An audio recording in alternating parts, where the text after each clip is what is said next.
Good day to everyone. Today, we will be discussing about digital self. Digital literacy is defined as those capabilities possessed by the individuals who are living, learning, and working in a digital society. The American Library Association defines digital literacy as the ability to use information and communication technologies to find, evaluate, create, and communicate information requiring both cognitive and technical skills. It is important to note that simply reading online does not make an individual digitally literate. Individuals who are digitally literate know how to find and consume digital content. They understand the basics of internet safety, such as creating strong passwords, understanding and using privacy settings, and knowing what to share and not on social media. They understand the perils of cyberbullying and seek to stop current bullies and prevent others from cyberbullying. Online disinhibition. It is the lack of the restraint one feels when communicating online in comparison to communicating in person. This pertains to how people say and do things in cyberspace that they wouldn't ordinarily say or do in the face-to-face world. They loosen up, feel less restrained, and express themselves more openly. John Saller describes two main categories of behavior that fall under the online disinhibition effect. These two categories are benign disinhibition and toxic disinhibition. Benign disinhibition gives an opportunity to reveal secret emotions, fears, and wishes. People may share very personal things about themselves. They show usually acts of kindness and generosity, sometimes going out of their way to help others. This also includes efforts to improve self-understanding and personal development, assistance in resolving interpersonal and intrapersonal conflicts, or exploration of new emotional or experiential realms of one's identity. People might self-disclose more on internet than they would in real life, or go out of their way to help someone or show kindness. While toxic disinhibition describes behavior that includes rude language, threats, harsh criticisms, anger, hatred, and visiting places of pornography, crime, and violence on the internet, places the person may not go in real life. The following are examples of toxic disinhibition. Cyberbullying is bullying that takes place on the digital devices like cell phones, computers, and tablets. Cyberbullying can occur through SMS, texts, and apps, or in online social media, forums, or gaming where people can view, participate in, or share content. Cyberbullying includes sending, posting, or sharing negative, harmful, false, or mean content about someone else. It can include sharing personal or private information about someone else, causing embarrassment or humiliation. Some cyberbullying crosses the line into lawful or criminal behavior. The most common places where cyberbullying occurs are social media such as Facebook, Instagram, Twitter, Snapchat, and TikTok. Text messaging or messaging apps on mobile or tablet devices. Instant messaging, direct messaging, or online chatting over the internet. Online forums, chat rooms, and messages boards such as Reddit, email, and online gaming communities. Cyber harassment. Cyber harassment is the use of ICT to harass, control, manipulate, or habitually disparage another online user without a direct or implied threat to physical harm, unlike physical harassment involving face-to-face contact. Cyber harassment requires the use of ICT and is verbal, sexual, emotional, or social abuse of a person, group, or organization. The cyber harasser's primary goal is to exert power and control over the targeted victims. Cyber stalking.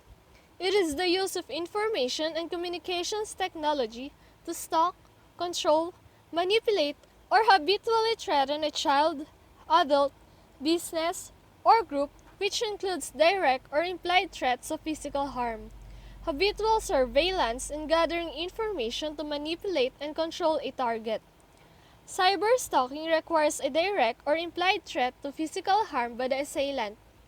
Perpetrators can monitor victims through various methods and use the information gathered for crimes like identity theft.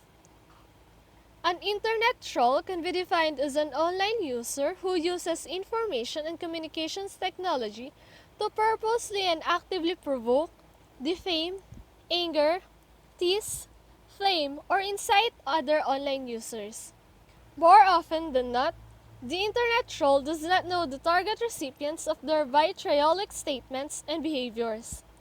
Internet trolls regularly appear in the forms of online mediums ranging from online video gaming gatherings to chat room and forum discussions. Republic Act 10175, also known as Cybercrime Prevention Act of 2012. An act defining cybercrime, providing for prevention, investigation, suppression, and the imposition of penalties, therefore, and for other purposes. The state recognizes the vital role of information and communications industries such as content production, telecommunication, broadcasting, electronic commerce, and data processing in the nation's overall social and economic development.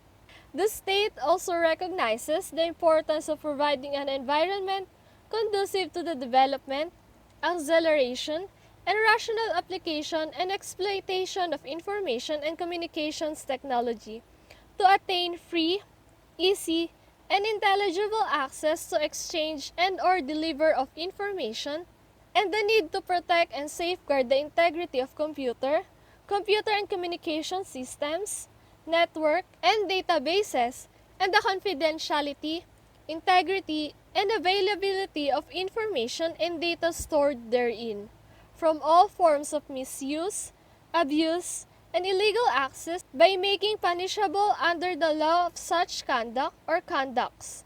In this light, the state shall adopt sufficient powers to effectively prevent and combat such offenses by facilitating their detection, investigation, and prosecution at both domestic and international levels, and by providing arrangement for fast and reliable international cooperation. The following acts constitute the offense of cybercrime punishable under this act.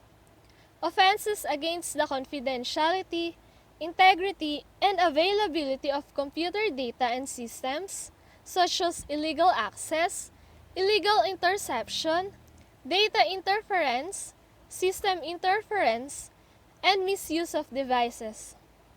The use, production, sale, procurement, importation, distribution, or otherwise making available without the right of a device including a computer program designed or adapted primarily for the purpose of committing any of the offense under this act, or a computer password, access code, or similar data by which the whole or any part of the computer system is capable of being accessed with the intent that it may be used for the purpose of committing any of the offense under this act.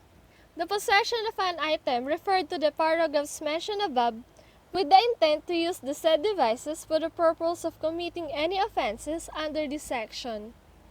Cyber squatting, computer-related offenses, computer-related forgery, computer-related fraud, computer-related identity theft, cyber sex, child pornography, unsolicited commercial communications, and libel. The following are the 6 factors that causes online disinhibition. First, dissociative anonymity. Anonymity refers to the condition of being unknown to others, like in terms of staying incognito to avoid personal identification. On the internet, you are able to interact with others and search the web completely anonymously. When you feel anonymous, you feel protected. By remaining anonymous, you do not have to own your behavior, and instead, you can compartmentalize it in an online identity that is not integrated with your offline identity. Anonymity helps you feel less vulnerable about self-disclosing and engaging in antisocial and harmful behavior. Second, invisibility. Many types of communication over the internet happen through text. The internet offers a kind of shield and keeps you from being physically visible. Your inhibitions are lowered because you don't have to worry about the tone and body language when you are communicating. You don't have to worry about how you look or sound when you say or type something. Invisibility also lets you misrepresent yourself, as in the case of a man representing himself as a woman or vice versa. This presents possibilities that are not easily attainable in face-to-face interaction.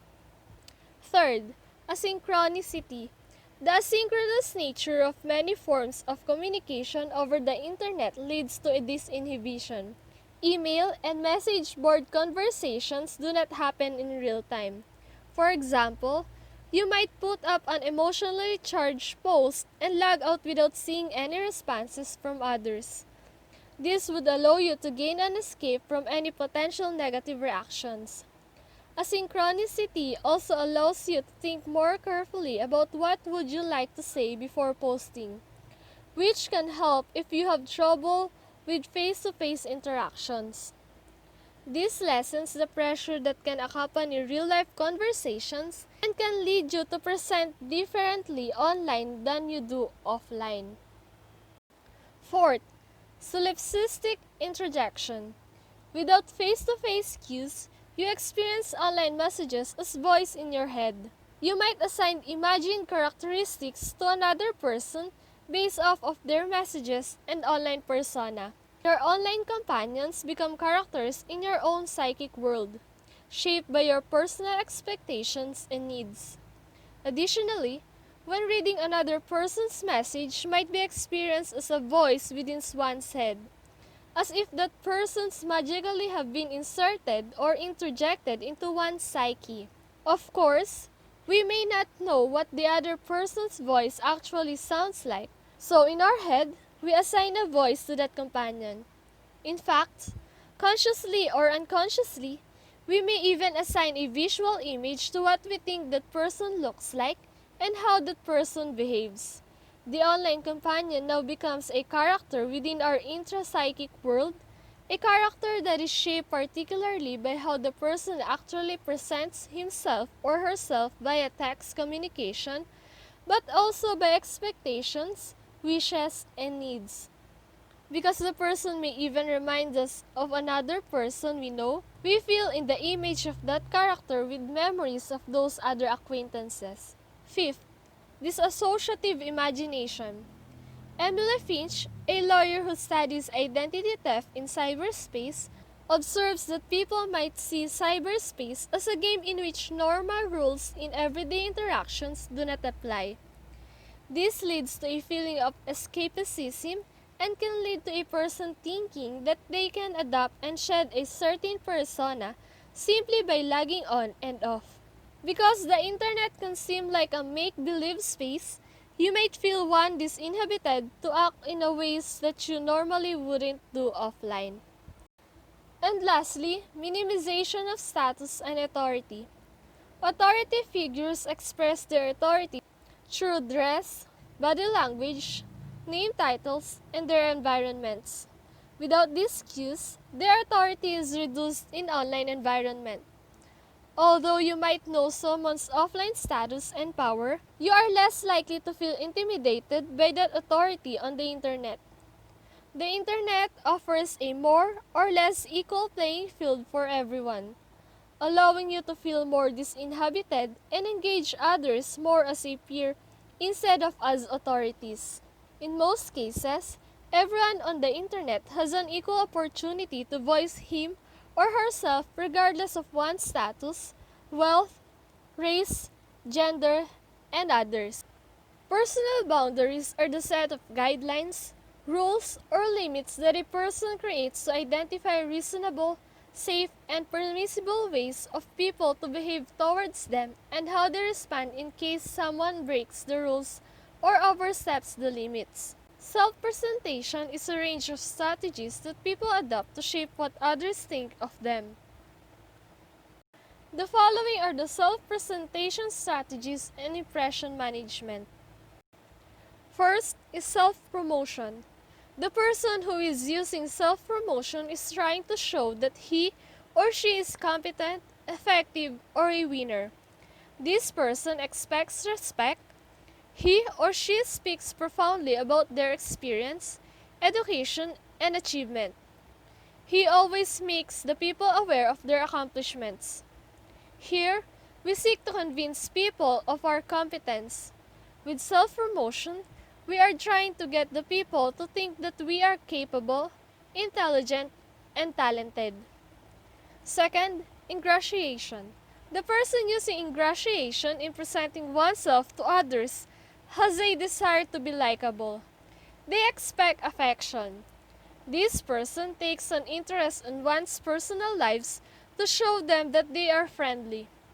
He often uses flattery and favors to make others like them.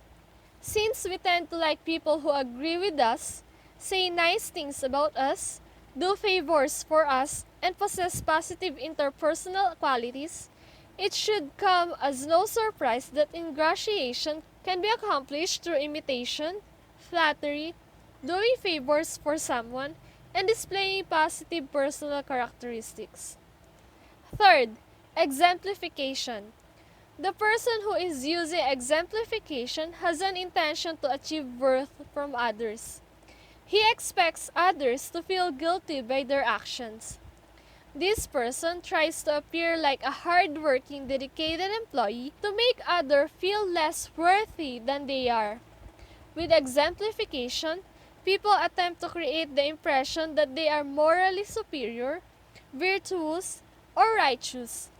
Exemplification is often portrayed by exaggerating the degree to which one has suffered poor treatment at the hands of others or has endured excessive hardships.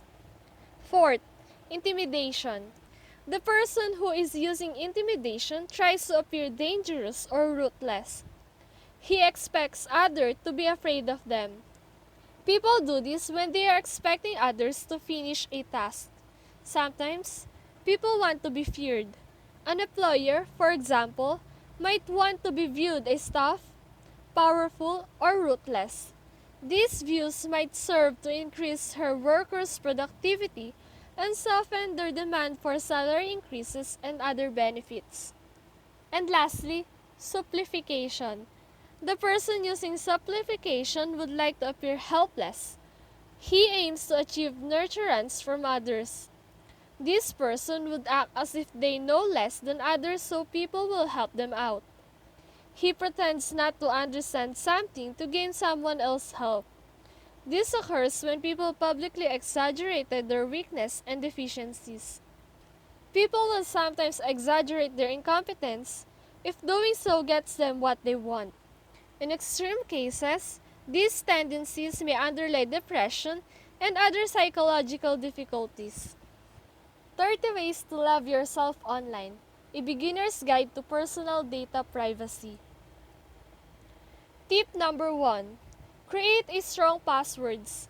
Strong passwords are at least 12 characters long and contain a combination of upper and lowercase letters, numbers, and if possible, symbols. Tip number 2. Never use the same passwords on multiple accounts. Having different passwords on multiple accounts make it harder for hackers to guess them. Tip number 3. Lock your device. Leaving a laptop or cell phone unlocked is like leaving open purse, which hackers are more than happy to take advantage of. Tip number 4. Always log out of browsers. Google Chrome has a unified login system which logs you into the browser even if you only log in through the email. So don't forget log out, or better yet, use incognito mode. Tip number 5. Make sure there is an HTTPS in the browser address bar. The S after the HTTP stands for secure, which means that the data being sent between your browser and the site you are on is encrypted. Tip number 6. Do not log in on personal accounts on free or public Wi-Fi. Open networks make it easier for people to peek into your activity and accounts. And people you share the network with may also be using compromised devices. Tip number 7. Install an antivirus and update it. New viruses are being created all the time, so simply installing an antivirus program doesn't cut it. It is important to update the programs to keep up with the new and emerging threats. Tip number 8. Don't click on pop-ups or virus warnings. These warnings are now called scareware, which are fake security alerts telling you to click a link to download software to remove the virus in your computer. The links, however, may contain viruses. Tip number 9. Install an ad blocker to lessen browser pop-ups. Extensions like AdBlock Plus, available on Google Chrome and Mozilla Firefox, prevent pop-ups from appearing and notify you as if these seem malicious while you browse. Tip number 10. Have you been pwned? Check the Have I Been Pwned website to check if you availed of compromised services online. If, by any chance, you have, change your passwords immediately. Tip number 11. Clean up your Facebook third-party apps. While they are a fun way to find games or see which celebrity you look like, third-party apps on Facebook can and too often send your personal data to at least 25 outside data companies, so it is definitely a good idea to remove permissions from unnecessary ones.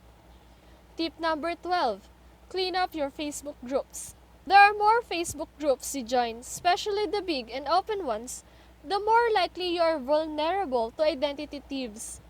Other members within these groups are not restricted from viewing your primary data. Tip number 13.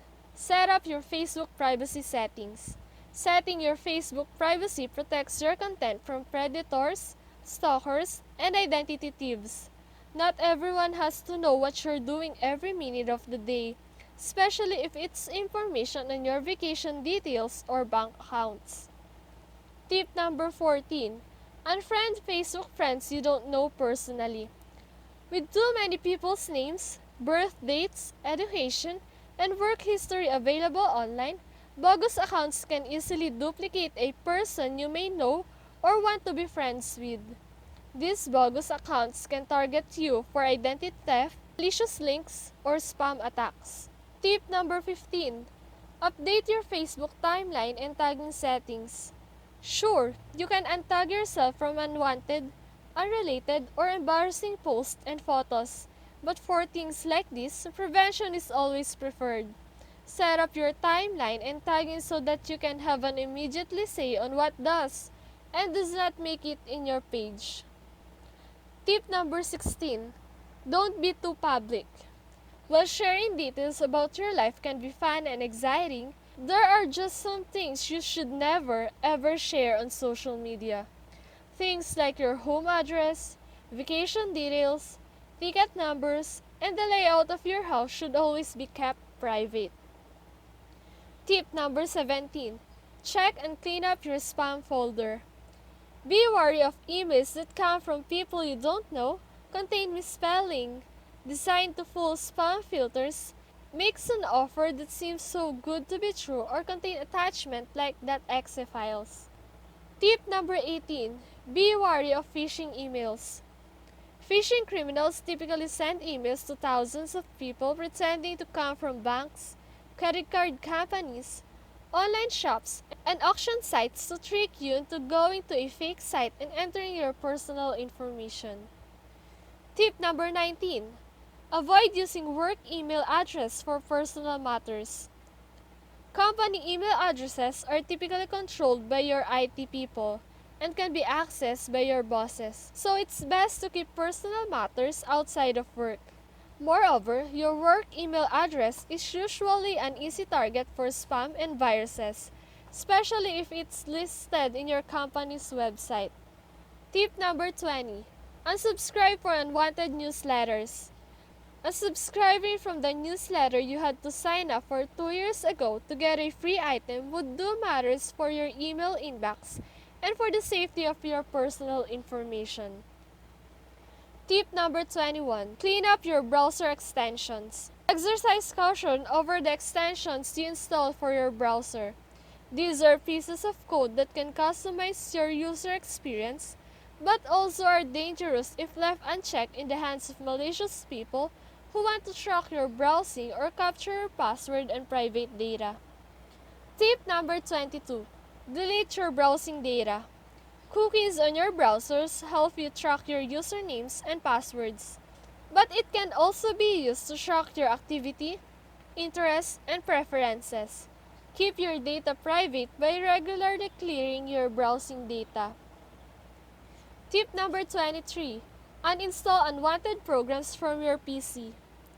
Be wary of potential unwanted programs, usually adware, which display advertisements or fake security warnings on web pages that you visit. Tip number 24. Backup your files and data. The threat of ransomware has been growing through phishing emails and pop-up ads. Ransomware is where a hacker locks your computer down and threatens to wipe out your data if you don't pay it up.